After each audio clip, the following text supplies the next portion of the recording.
You're listening to Fueled, a Fenstermaker podcast, and I'm your host, Catherine Fenstermaker. William H. Fenstermaker, better known as Bill Fenstermaker, is Chairman and Chief Executive Officer of Fenstermaker and Associates, LLC, our family's surveying, mapping, engineering, and environmental consulting company that has been conducting operations for over 70 years. He has been employed in this capacity since 1971 and is responsible for the financial and operational stability of the company headquartered in Lafayette, Louisiana, with offices in Baton Rouge, Lake Charles, Shreveport, Mandeville, and New Orleans, Louisiana, along with Houston, San Antonio, and Midland, Texas. Bill Fenstermaker is not only recognized as a leader in his field, but a leader in the state of Louisiana. In addition to his role with Fenstermaker, Bill was chairman of the Board of IBERIABANK Corporation, a $32 billion bank holding company, which recently merged with First Horizon out of Memphis, Tennessee. Bill is a member of the World Presidents Organization, Chief Executives Organization, and the Phi Kappa Phi Honor Society. He serves on the board of the Community Foundation of Acadiana. He's on the Entergy Louisiana Advisory Board and is immediate past chairman for the Board of Trustees at Ochsner Lafayette General Medical Center, the largest full-service medical facility serving the Acadiana region. Mr. Fenstermaker also sits on the board and is past chairman of the Louisiana Association of Business and Industry, LABI. He is the past chairman of the University of Louisiana at Lafayette Foundation, past member of the Board of Regents for the state of Louisiana. He also serves on the advisory board of the Louisiana Geological Survey. Bill is on the board of directors and is past chairman of the Louisiana Oil and Gas Association and is a founder, past chairman, and trustee of Blueprint Louisiana. This list of key roles he has played with local nonprofit, civic, and business organizations is indicative of his commitment to our community. His honors include Business Person of the Year by Times of Acadiana in 1998, the Lafayette Civic Cup in 1999, the Boy Scouts of America Distinguished Citizen Award in 2001, and he was named Executive of the Year by Acadiana Business Magazine in 2009. He also received an honorary doctorate of science degree from the University of Louisiana Lafayette in 2003, and most recently received the Lifetime Achievement Award for his service to Lafayette General Medical Center. In addition to all of this, and most importantly, and fortunately for me, you're also my dad, and I'm so grateful that you've taken some time to sit down with me today for this episode of Fueled for Season 2, which I'm calling Seeking CHF, an attempt to better know our company's founder and origin story. So with all that said, welcome and thank you for being here. You're welcome. Glad to be here. So you're ready to just jump into it? I'm ready and able. Okay, sounds good. So first question, you've had an incredibly long tenure here at Fenstermaker, perhaps the longest of anyone, almost 51 years. In today's grass is greener culture, can you speak a bit about your spirit of commitment, loyalty, and dedication to this firm, and talk about what drew you here and what's kept you here at Fenstermaker? Well, I guess first off, it doesn't seem like I've been here for as long as I have at Fenstermaker. Mm-hmm. It seems like we just started this venture, this voyage a couple years back. The thing that gets me excited and keeps me encouraged is the things that we do here at Fenstermaker. I'm impressed with the knowledge base that we have of our employees, and that's what keeps me excited about coming to work every day. For 51 years. For 51 years. And people always ask, when's he going to retire? And I say, never. Well, people ask me that all the time. When am I going to retire? And, I can't even think of a horrible existence it would be to be retired. But in truth, I always say I'd like to take maybe a couple of extra days off here or there, or I'll take an extra week off every year. And I don't do it. But if I did that, I would say that I'd take an extra week off. And then when you don't see me anymore, I'm retired. Sounds good. So you grew up with our founder, C.H. Fenstermaker Jr. as a father. Can you talk about some of his qualities that you remember, things that you observed in him as you grew up that maybe inspired you, or things about him that you just noticed? C.H., Charles Fenstermaker, was a very tough taskmaster, was very big on performing work at a very high level. He cared about the output that we put forth, and he would always be looking for anything short of perfection. He was never one to scrimp on getting equipment that was necessary to perform the task, and he was also a person who demanded a lot of his employees. And I was an employee at one time, and I can tell you that when he came into the room, it was always something that you said, oh my God, I hope I did what I was supposed to do. Because if you didn't, he'd let you know about it. Yeah, a stickler. He was a stickler. And he was like that all the way growing up, even before you started working here. Can you remember that? It's hard to remember that, but I remember when he worked for Texaco, and he came in and he started Fenstermaker and Associates. And he took my bedroom and made that his office. And I remember that going out in the field and surveying on weekends and so forth. I remember that we did things always the right way. There were no shortcuts. And so, he was a person that demanded that you do the work and you did it right. Well, I guess that's what I've heard as well from others. Was your father's military experience something that you revered? Did you see elements of that rigor, structure, and discipline that we see with the military ripple out into his and your life, or the relationship that the two of you had? No, I never really thought about my father's military service. And one day he gave a talk to people that he retired with in the military, and he typed it up, and I remember editing it and retyping it. Back then we didn't have word processors. He did it in a text editor for programming. It became obvious to me that he never told the stories that he had in his paper. He never mentioned the war. Never, ever. I've never heard my father ever mention the hardships, the loss of life of friends of his, or any of that. And I discovered that people who went through what he went through never talked about their military service, because I think they had the mindset that they would never live through it. And so, when I asked him a question about it, he said it was incredible to walk from the beaches of Anzio and seeing bodies stacked up 10, 12 feet high on the side of the road. It was just unbelievable, that the carnage that took place during war. So he, I believe, wouldn't talk about it because of the memories of the past. Yeah, I guess a lot of people feel that way. So can you talk about how your recollection of CH as a businessman, and you've touched on this, did you see that part of him as separate from the role that he played in your life as dad? No, it was kind of at the time, and you got to relate back to the 60s and 70s, but 60s, that parents were focused on their business, focused on providing for their families. And so I really didn't see a lot of difference between my father as a leader of a company or the leader of a family.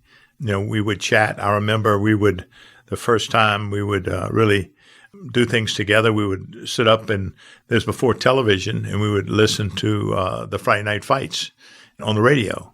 That was the big event for the week, and we would do that. And other than that, he was always working. In the room in the house that we had on Allen Street in New Iberia, he was always in there drafting a plat or doing calculations, and that's what he did. He worked. Kind of like you. I probably don't do the same things he did, but I do a lot of the things to make sure that we're representing a client well, and that we're doing, if a client has a problem, then It's our job to solve that problem and making sure that a client gets what they expect from us. I think his work ethic, though, maybe rubbed off on you a bit. How did CH set the tone and standard for business? I've heard that he could be a bit rigid at times. Do you think that his sort of strictness allowed for a solid foundation to build from? Or did you ever see that as something that you had to work around? Well, first off, because of the way he had a tremendous reputation in the field of surveying, and very few people would deny that. And so it was fairly easy to take that reputation that he had, not screw it up, and move the company forward. We did a lot of things. I think we started doing environmental permitting was our first change from what we did as a company. And we did some engineering work. And we started off with one engineer, and we worked for a couple of different companies or cities. We worked for the city of New Iberia, but that was about it. And we had a very, very small group of people in our engineering group, but we were mostly surveyors. And that's what we did. Okay, I just have it on the top of my mind, and I have to have you tell the story. And it may be out of step with what we're talking about, but can you tell the story of the briefcase? Well, it's a true story. When my father started the business and got out of working for Texaco, he was promoted to district engineer, and he'd have to travel to Texas and Arkansas. He asked for a briefcase to put his papers in, and Texaco sent him a briefcase from a retired landman up in Shreveport that was all torn and tattered. And he bought it to Henry Shoe Shop in New Iberia, and I think the cost was 23 cents to stitch it up and so forth, and Texaco would not reimburse him for that expenditure. And so he decided at that particular point in time that probably working for them was not something that would help support a family. So he started his own business. I don't know why I love that story. I think it's just a testament to kind of maybe sort of the foundation of how maybe he took that experience and then starting his own business kind of took a separate notion of really making sure that he was taking care of the people that were taking care of the business. Absolutely. That's true. So 70 years is a really long time to be in business. Can you share some insight as to how our company has shifted, changed, and grown since the departure of our founder?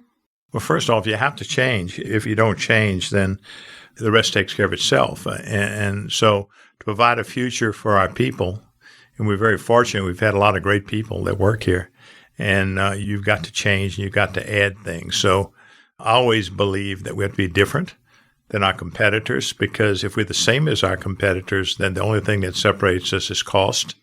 And I wanted to always provide for our people a good work environment, a good place to work. We always want to be at the forefront of technology, from printing maps to doing computers and so forth. I did in the very beginning of my tenure at Fenstermaker. I was in charge of a lot of the technologies that we did and drove a lot of that process. So I love technology. I'm a technology guy. I like change. I think we have to change. If we don't change, then we don't provide opportunity for our people.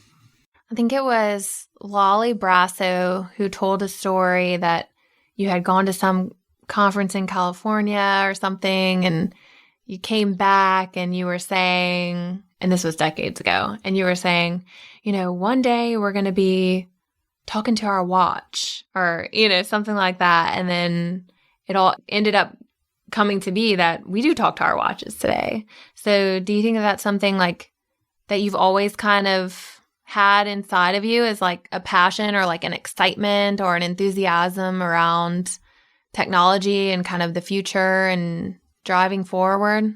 Well, part of my job here is to predict the future. And I believe that we have to adapt to technology. We have to know what it can do and what it can do to enhance our business and serve our clients.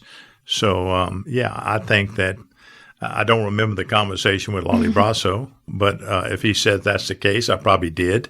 I don't think a lot of people really understood sometimes of where we were going. I think as the time went on, I think I did a better job of articulating our direction. And, if I was in the very beginning writing COGO-type programs for surveying, for drafting, and that was an experience amongst itself. And so it was fun. I think we caught the attention of a lot of the computer companies, IBM, Sun Microsystems, Hewlett-Packard. All those companies knew that we were at the forefront of technology, and that was nice that they recognized us for our efforts there. You've come a long way from, what'd you say, COGO? Coordinate geometry. Everything we do in the placement of lines of the surveying is coordinate geometry. And so, you got to remember back at the time of the 60s and 70s and early 80s that computers didn't have the power they have today. And even a computer screen didn't have the pixels resolution to be able to even see what we were talking about. I don't know if it was my father that started me on this path of being able to do calculations using coordinate geometry versus using filtered line segments and things of that nature. But it was a good journey, and it was something that we accomplished. And it's something that today sets us apart from a lot of people and how we do a lot of our surveying.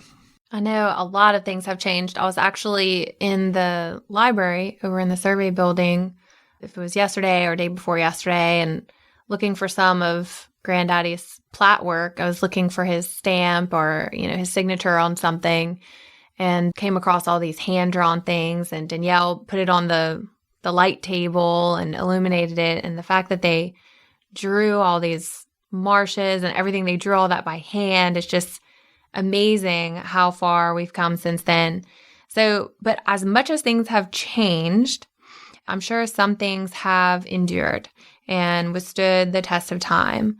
So can you talk a little bit about how you see your father's legacy lingering in our business and culture today? Well, it wasn't just my father. We had a number of people that participated in my education. We had a gentleman by the name of Simonette Miguez, Ray Miguez, who was the consummate surveyor. And he was tough at times, but he was one that would, when you messed up or you did something not right, he would probably yell at you. And then next thing you know, he wanted to be your best friend. But he was a guy that would pick me up every morning at 6 o'clock, and he couldn't wait till the sun came up in the morning. The problem with him was that you'd go out in the field and survey, and it was getting dark, and he was still out there surveying. And you'd go, Ray, when are we going to call it quits for the day? But he loved it so much. I used to really worry that I'd oversleep, and I'd hear his truck outside picking me up. That was before, I guess I must have been 15, 16 years old. You didn't want to disappoint him because the man was incredible as far as the way he treated the people that work with him. And also, I remember he always maintained a relationship with everybody along the way, along the highways. And you go into a restaurant, everybody say, "Hey, Ray, how you been?" So he would talk to people, and he really did enjoy his profession, and he enjoyed work every day. And I think I got a lot of that from him. My father, at the same time, was one that said that he never wanted me to have necessarily an easy day. In fact, if anybody ever thought that I had it made or I had it easy, I would always offer to switch places with them on a survey crew, because that wasn't the case. If he thought that I had gone on a real easy job or something, got in early, he would always make a point to tell Ray Miguez that he saw me early and that obviously I wasn't on the type of job that he wanted me on. So he taught me a work ethic. He taught me that you don't cut corners, that you do everything the right way. That was very important. He also believed in if you made a mistake or an error, that you owned up to it and that you worked hard to correct it. So you didn't hide errors, you didn't hide things. And so he was a good influence on me and on a lot of people.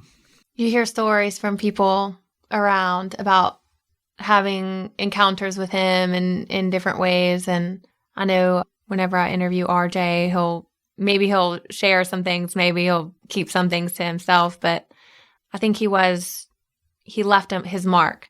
Like anyone that he met, he made an impression on. He did. I never forget. He had an opinion. He'd draw an opinion, and it seemed like every time he'd go by RJ's office, RJ was peeling an orange or something, and he wanted to know what he was doing. And I said, Dad, that only happens probably 5 minutes in the morning, and then he eats orange and he goes about his business. He could be critical of people. He could be critical if someone came in the office with their hat on. He would want them to remove that hat because he didn't believe that you should wear a hat indoors. It was disrespectful. He always was one to make sure that what we did for a client was above and beyond what they expected. And that's how we built the reputation that you said that you were able to launch from. When somebody has a reputation like he did, it makes it very easy to continue it and try to continue it. So the worst thing in the world for me, even today, would be to screw up our reputation for being known as a firm that delivers quality work. I don't know if it was Warren Buffett or someone who said, it takes 20 years to build a reputation and 5 minutes to ruin it. Well, that could be the case. And I'm sure that we're not perfect, that we've made little mistakes along the way sometimes, but it's how we deal with them. And I always looked at it as if we had a client that wasn't 100% happy with something. A lot of times it wasn't because of anything we did. It's just because their expectations or knowledge of what we were doing wasn't there. But that's an opportunity to educate a client or inform a client. It's an opportunity to actually to make a client for life. So, now you don't have too many chances to do that, but sometimes you can treat that as an opportunity. So shifting gears just a little bit, I'd like to talk about your career here at Fenstermaker, which we heard a little bit about from your adventures with Ray Miguez. Your career began in the field. So what kind of impact did that have on you, and how did that early experience influence what you've been able to achieve since? Back then we didn't have the four-wheelers. We didn't have necessarily the boats we have today. And in fact, at one time we had a bunch of four-wheelers in front. And I said, you guys don't walk anymore. What's wrong with y'all? We've walked, I've been across the basin 2 or 3 times. And, I think I've walked in everybody's shoes. I understand the predicament that they face every day in the field. I understand what a hot day feels like. I understand what a cold day feels like.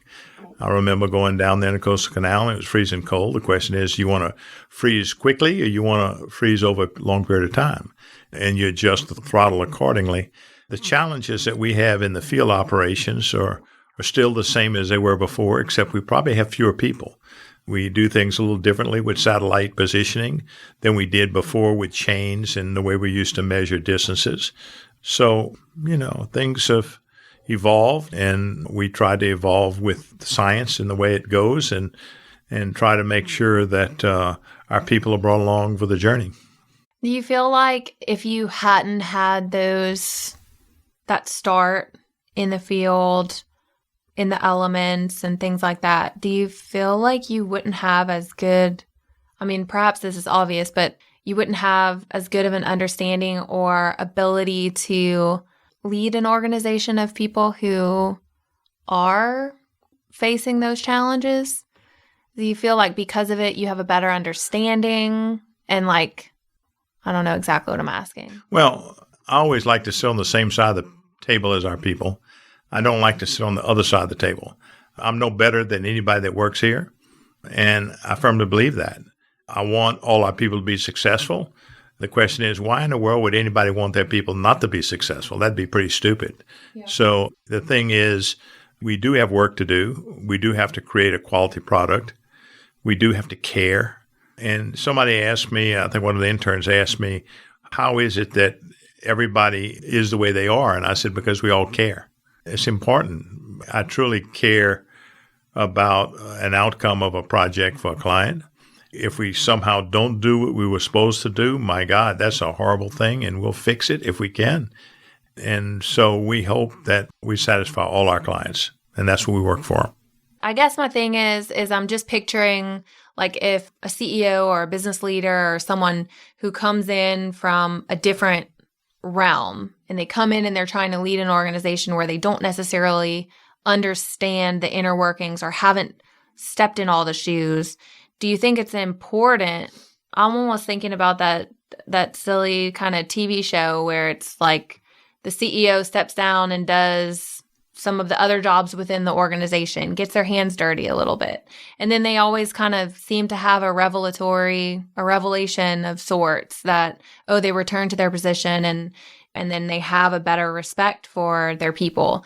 Do you feel like the way that you started, it just cultivated that respect for everyone in the company, for everyone's position, and the piece of the puzzle that everyone is? Well, the respect is there. I kind of feel like I've done most of the things that people do here, and I understand what it takes to do it.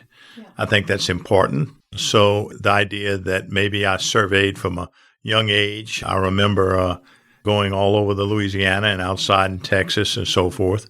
I remember what it's like to be out there. And so that helps me understand more, understand our people, understand the challenges, and want to make sure that if I can mitigate some of the things that are the harsh things or the negative things, if I can try to mitigate that, I'll do it. And so we try to make sure that our people, our clients are taken care of, and that along the way we do the work that we are assigned to do and we expected to do. So maybe this is a fun question. And this one actually comes from your brother, my Uncle John. Who do you remember most from your time in the field? Who left the biggest impression on you? I think I told you about him, Simonette Miguez, Ray Miguez. And let me say this, that Ray was a perfectionist in surveying. And I can remember sometimes that I remember going offshore once and taking the schematic that one of the companies that designed a rig layout and had surveyed in a couple of points on the rig and then and he came in and said, "What are you doing?" And I said, "Well, I'm just filling out the field book and whatever." And he says, "But you don't know that." And I said, "Ray, look, these people built a multi-million-dollar platform off this plan." And so I kind of think, and he said, "Pal, I am not going to certify anything unless I'm sure that that's what was there." So, and I remember it was cold. I remember the seas were real bad. There were like 20-foot seas. I remember the crane was gone. So I said, "Okay, Ray, I'll go out there and we're going to survey. I'm going to measure every part of that platform." And he didn't say no. So I got on a crew boat and went with one person and went out there and we measured every part of that platform. And I came back and it was freezing cold. My hands finally recovered from being frozen. And Ray was right. The plan was wrong. That's wild. It was a lesson I learned that, and it's the same thing in doing you did calculations by hand. If you know the answer, you want to know the answer, you might come up to the wrong answer. You come up to that answer, and that's not the real answer. Mathematics is something that's fairly precise, but you can really mess up by trying to have a preconceived notion because you can always make it come out to be what you want it to be and not what reality is. So that was a lesson I think I learned, and I'll always remember that. It shocked me that the plan was wrong, but what it was is the plan that they had in there was not for that platform, it was for another one. Well, I guess it left an impression on you. That experience left an impression on you, and it. It's the same thing as Murphy's Law. We talk about Murphy's Law all the time, and I remember we had back in the day these auto tapes, and we would do trilateration to put a rig on. And the Earth is truly round. I can prove that. But at 13 miles, you can't see over the horizon. It drops off. I remember dropping a buoy from two distances and dropping this buoy, barely on the edge of which you could see, the very edge. And the equipment was giving me erratic distances because of the waves would get in the way and then would come back and so forth. And I remember dropping the buoy and a porpoise came and ate my buoy. And I said, "Oh my God, what am I going to do?" And so I hurried up and made up another buoy and threw it in place because we had this big rig ready to come on location. Unbelievably, when we surveyed in where the rig was, it was like 2 feet off to the north and about 16 feet off to the east. It was very acceptable because the target that we had to be within was a 100-foot circle. So just lucky. But man, That's Murphy's Law when a porpoise comes and eats your buoy. And Murphy's Law being what can go wrong will go wrong. That's right. I know you say that a lot. Yep. I mean, we've talked a lot about your dad and his legacy. So what about you? What impact do you hope that you have had and will continue to have on our culture and business? Well, I guess the thing that I would like is to continue to have outstanding people work here and enjoy their ride, enjoy the presence of being here. I like people, but I always said that not everybody here has to love each other. We have to work together. I would think that my legacy, if you want to call it that, is I would be someone who cared about our people and want them to be the best they could be. That gets me excited, and that's what drives me to want to be here every day. That's a good answer. I have one final question for you. And this interview has honestly been shorter than I imagined. You've really kept your answers kind of short and to the point. It's like surprising. Yeah. Because normally you talk a lot. Normally you talk a lot more. So anyway, in the spirit of Fueled, our podcast name, please tell us what fuels you. What drives you in life? That's a tough question. What drives me? What drives me is to continue to change with what's going on around us, both in the world and elsewhere, in our profession. And also what drives me, what excites me, is the people that work here. I talked to a gentleman yesterday who is a 2-star general. He mentioned that he is stepping down from his leadership role in a much bigger company, big company. And he said that the only company he would ever want to go to work for again would be Fenstermaker. That made me happy because, again, that comes back to reputation. And this is a great guy. And my problem is I would love to hire this person. I don't know what I'd do with him if I hired him, but he's a great person. I have another friend that right now is head of the U.S. Marshal Service in Washington, D.C. He was at Conoco. He was an engineer. He's a lawyer. Outstanding person. He mentioned to me, do you still have a job opening here at Fenstermaker? And I told him, no, probably I don't for you. But meaning I'd love to have him. I'd love to have him come on board. The issue becomes for his career to be successful, he could do something else and be a lot more successful. I don't think I can provide him with the opportunities that someone else could provide him. And so, I believe that if we have someone here that we cannot satisfy because they are more capable than what we have them doing, and I'm aware of another opportunity that would make them very happy, then I'm going to mention to them, you might go check that out. Because it's important for everyone to enjoy doing what they do, be happy doing what you do, and make a difference. So that's kind of the way I feel. I don't own anybody. I work with people, and I want the best for everyone that works here. So are you telling me that what fuels you is making a difference for other people? Absolutely. Is that what I'm hearing? Absolutely. I think you care about people. I do care about people. By the way, you asked me what I am. I'm the worrier-in-chief because I'm a product of the mid-'80s. Every day I look to make sure we have enough money to pay our payroll in 2 weeks, which is a lot of money. And not only that, I want to make sure that we continue to be very good at what we do. And every year I have to look at it. So we're better this year than we were last year. We ought to be. Why aren't we if we're not? And sometimes it's close, but we should never be close. We should always be much better than we were a year ago. So anyway, that drives me. That's what drives you. That's what fuels you. Well, I guess that's it. Thank you so much for your time, for spending time with me, with us today. That's it. The end. Very good. Thank you. Thank you.